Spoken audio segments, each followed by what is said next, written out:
আল্লাহ ইমানদারকে একটা পর্দার ভিতরে রাখবে। আর মুমিনের ইমানদারের দ্বারা তো ছোট ছোট পাপ যেন হয়ে যেতে পারে। আল্লাহ মুমিনকে ডাকার পর বলবেন, বান্দা তুমি অমুক জায়গাতে অমুক পাপটা করেছো। সে বলবে, আল্লাহ অবশ্যই আমি এই পাপটা করেছি। আল্লাহ আবার বলবেন, বান্দা তুমি অমুক জায়গায় সেই অমুক পাপটা করেছো। সে স্বীকার করবে, বলবে হ্যাঁ করেছি। এই রকম ভাবে যখন তার ছোট ছোট ছোট পাপগুলো যখন বের করবেন আল্লাহ, তখন মুমিন ভাববে যে আমি যেন ধ্বংস হয়ে গেলাম।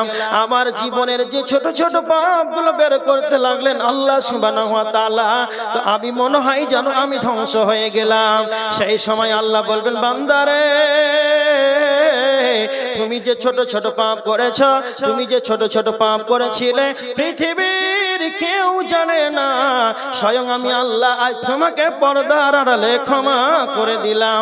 আল্লাহ তখন তাকে ইমানদারটাকে, ইমানদার মুমিনকে তখন পর্দার আড়ালে ক্ষমা করে ডান হাতে সার্টিফিকেট দেওয়া হবে। আর মুমিনের সাথে সাথে তখন তার মুখ দিয়ে বের হবে, ফায়াকুলু হ্যাঁ উমকরাউ কিতাবিয়া। তার আত্মীয় স্বজনদেরকে, তার পাড়া প্রতিবেশীদেরকে দেখা হবে আর বলবেন, নাও আমার আমলনা, তোমরা আমলনামাটা আমার পড়ে দেখো। আর তার মুখ দিয়ে দ্বিতীয় উচ্চারণ হবে, ইন্নী যানানতু আন্নী মুলাকিন হিসাবিয়া।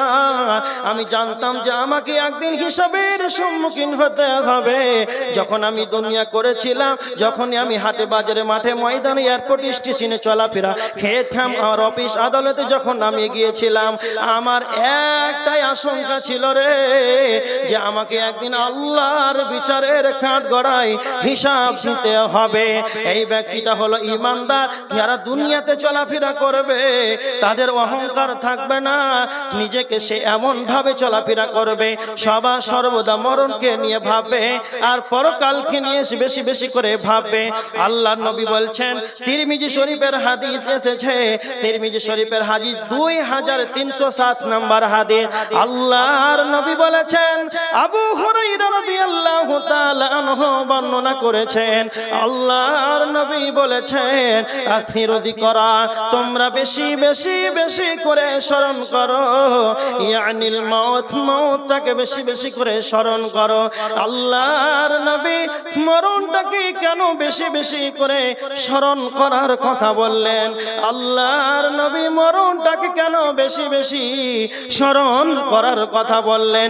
আল্লাহর নবী শেষ অংশে বলছেন, আহাদি মিল্লাদাত, মরণ এমন একটা বস্তু, মরণ এমন একটা সাবজেক্ট, যেটা তুমি বেশি বেশি করে স্মরণ করো, ধ্যান করলে সারা পৃথিবীর যতগুলো চাকচিক্যন ঐশ্বর্যবাণী রং তামাশা, পৃথিবীর যত মজা, যতগুলো স্বাদ আছে, এই মরণটাকে যদি তুমি বেশি বেশি করে স্মরণ করো, তাহলে তোমার পৃথিবীর স্বাদটাকে ধ্বংস করে দেয়, সেটাই হলো মত। এই জন্য মরণটাকে যে বেশি বেশি করে স্মরণ করবে, তার পৃথিবীর তাকে ভালো লাগবে না। মরণকে যদি আপনি স্মরণ করেন, তাহলে আপনার কি লাভ হবে? পৃথিবী আপনাকে ভালো লাগবে না, আর আল্লাহর ইবাদতে আপনাকে মনোযোগ লাগবে। আল্লাহর নবী হারিস বিন মালিককে বলছেন, হারিস বিন মালিক, তোমার সকালবেলাটি কিভাবে কেটেছে? হারিস বিন মালিক বলছেন, ইয়া রাসূলুল্লাহ, আমার সকালবেলাটা একটা প্রকৃত মুমিন হিসাবে কেটেছে। আল্লাহর নবী বলছেন, হারিস, প্রত্যেকটা কথার ভিতরে হাকিকত থাকে, সত্যতা লুকিয়ে থাকে। হারিস, তুমি বলো, তুমি যে নিজেকে প্রকৃত মুমিন ভাবছো, তো তুমি বলো যে তুমি কেন সেই সত্যটাকে লুকিয়ে রয়েছে? হারিস বিন মালিক তিনটা কথা বললেন। এক নম্বরে হারিস বিন মালিক বললেন, আল্লাহর নবী, আমি কেন প্রকৃত ইমানদার ভাবছি? কেননা পৃথিবীর আমাকে ভালো লাগে না, পৃথিবীর স্বাদ যেন আমাকে ভালো লাগে না। দুই নম্বর, আমি সারাদিন রোজা থাকি, আর দিনের বেলাতে রোজা থেকে থেকে যেন আমি পিপাসার্থ অবস্থায় কাটাই।